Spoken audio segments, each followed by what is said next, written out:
who could defy this? The sun, in all its mesmerizing splendor. Our light, our lives.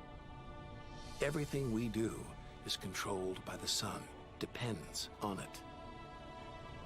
It's the Greek god Helios driving his chariot across the sky. The Egyptian god Ra, reborn every day. The summer solstice sun rising at Stonehenge.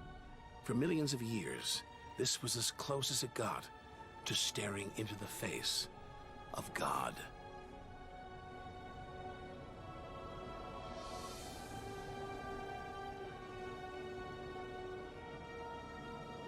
It's so far away.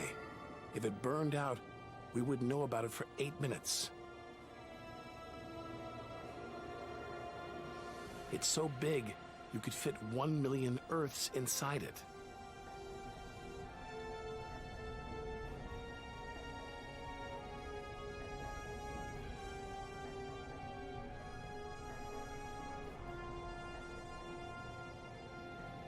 But who needs numbers? We've got the real thing. We see it every day, a familiar face in our sky. Now, up close, it's unrecognizable. A turbulent sea of incandescent gas. The thermometer pushes 10,000 degrees. Can't imagine how hot the core is. Could be tens of millions of degrees.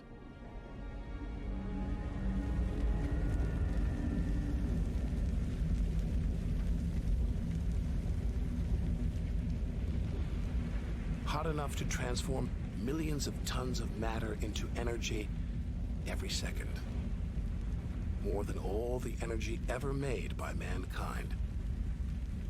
Dwarfing the power of all the nuclear weapons on Earth. Back home, we use this energy for light and heat. But up close, there's nothing comforting about the sun. Its electrical and magnetic forces erupt in giant molten gas loops. Some are larger than a dozen Earths, more powerful than 10 million volcanoes.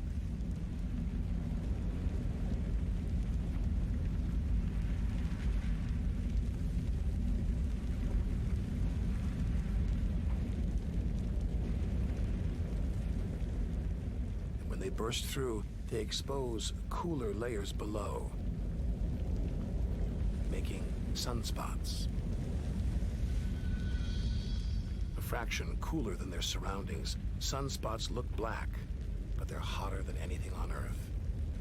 And massive, up to 20 times the size of Earth.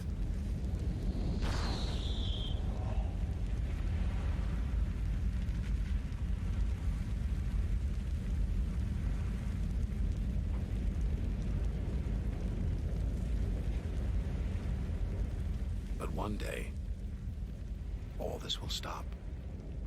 The sun's fuel will be spent.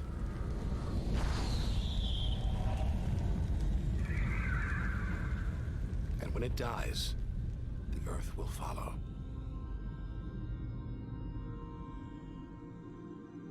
This God creates life, destroys it, and demands we keep our distance.